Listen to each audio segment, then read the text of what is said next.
Everyone, সকলে কেমন আছো? নতুন ব্লগ নিয়ে কিন্তু আমি চলে এসেছি। আমার চ্যানেলে সবাইকে স্বাগত শেফু ব্লগ প্রীতিতে। আজকে ভিডিওটা হতে চলেছে একটু স্পেশাল, মানে সরস্বতী পুজো ছিল 23 তারিখ, এটা কিন্তু 22 তারিখ রাতেবেলা। দেখতেই পাচ্ছ ডেকোরেশন আমরা শুরু করে দিয়েছি আমি আর দিদিভাই মিলে। কালকে যেহেতু পুজো আছে আর ঠাকুর চলে এসছে, তো আমরা এখন ঠাকুর যেখানে বসাবো সেখানে কিন্তু পুজোর যে ডেকোরেশন সেটা কিন্তু করছি। কীভাবে ডেকোরেশন করলাম সেটা জানতে হলে কিন্তু অবশ্যই ভিডিওতে পাশে থাকতে হবে, স্কিপ না করে কিন্তু তোমাদের পুরোটা দেখতে হবে। আর এই যে টেবিলের উপরে এই জায়গাটা দেখতে পাচ্ছ, এখানে কিন্তু আমি ফোনটা রাখবো, যেহেতু ফোন ধরার কেউ নেই, ভিডিও করে দেওয়ার কেউ নেই, তো সেখানে আমি ফোনটা রাখবো। রেখে কিন্তু আমি কীভাবে ডেকোরেশন করছি সম্পূর্ণ কিন্তু তোমাদের সাথে শেয়ার করব।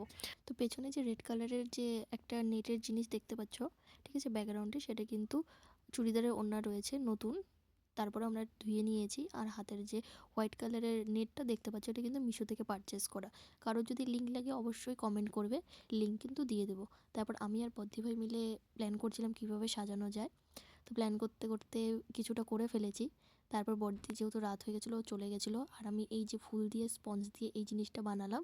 কেমন হয়েছে সবাই বলবে। তো এবার ভাবছিলাম এটা ঠিক কোথায় লাগানো যাবে, আদৌ লাগালে ভালো লাগবে কি লাগবে না সেটাই দেখছিলাম। তারপরে ফাইনালি লাগিয়ে ফেললাম, তো দেখছি যে না, ভালোই লাগছে।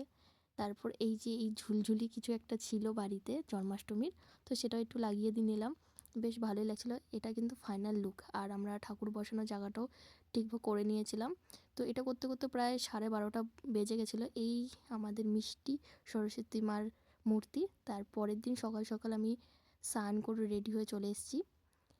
মোটামুটি 12টার দিকে পুজো হওয়ার কথা ছিল, অলরেডি 12টা 12:30 বেজে গেছে, কিন্তু ঠাকুরমশাই তখনও এসে পৌঁছায়নি। তারপর গিয়ে দেখছি যে অলরেডি আমার বান্ধবী এসে এখানে আলপনা দিতে শুরু করে দিয়েছে। এবার কি আলপনা দিল চলো তোমাদের সাথে একটু শেয়ার করি। ব্লগ হচ্ছে, আলপনা দিচ্ছে। এইদিকে দেখো আমার পুচকু ভাগ্নেটা কিন্তু সকাল সকাল রেডি হয়ে অঞ্জলি দেওয়ার জন্য চলে এসেছে। এসে নিয়ে ওর দুষ্টামি শুরু হয়ে গেছে।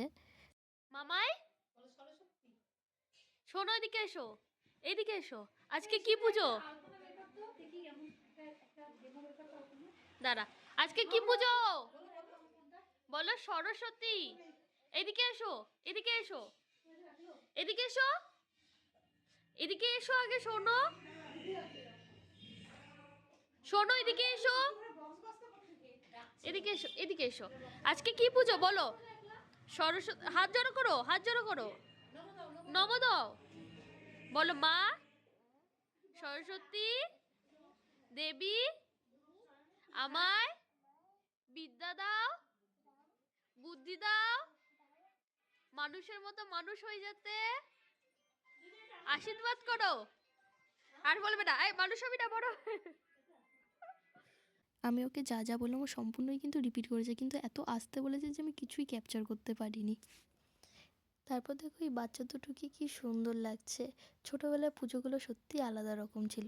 এবার আমার ছদ্দি ভাইয়ের বাড়িতে যেহেতু পুজো ছিল, ও রেডি হয়েছিল, আমি ওকে বললাম দাঁড়া কিছু একটু ভিডিও করে দিই। তো আমি ওকে একটু কিছু ভিডিও করে দিচ্ছিলাম, তো একটু পোজ দিচ্ছিলো আর কি, ছবি টবি তুলে দিলাম। তারপরে দেখো ঠাকুরমশাই এসছে 2:45, মানে 12টা 12:30 বলেছিল আসবে, কিন্তু এদিকে এসছে 2:45। ঠাকুরমশাইয়ের কথা নাকি ঠাকুরমশাই ভুলেই গেছে আমাদের বাড়ি পুজো ছিল। হঠাৎ করে সেই ছোটোবেলার কথা মনে পড়ে গেল। আগে পুজো মানে কত এক্সাইটমেন্ট ছিল, যে হ্যাঁ বছরে একদিনই শাড়ি পরবো, মা সারা বছর পরতে দেয় না, মার সেই দামি শাড়ি যেটা পছন্দ, বছরে মানে প্রত্যেকটা দিন একটা শাড়ির উপর নজর থাকতো যে সরস্বতী পুজোয় পরবো। বাট সেই দিনগুলো খুব মিস করি, কোথায় যেন হারিয়ে গেছে সেই দিনগুলো। বুদ্ধি দাও, মানুষ করে দাও, আমাকে অনেক বড় করো। মোটামুটি 3:30 নাগাদ পুজো শেষ হওয়ার পরে সবাইকে প্রসাদ বিতরণ করা হলো। তো ব্লগটা এই পর্যন্ত। এই বছর আমার কোথাও ঘুরতে যাওয়া হয়নি, তো দেখা হচ্ছে নেক্সট অন্য কোনো ব্লগে। সবাই ততদিন খুব ভালো থেকো, সুস্থ থাকো, আর ভালো লাগলে অবশ্যই লাইক কমেন্ট শেয়ার করে পাশে থেকো। Bye bye.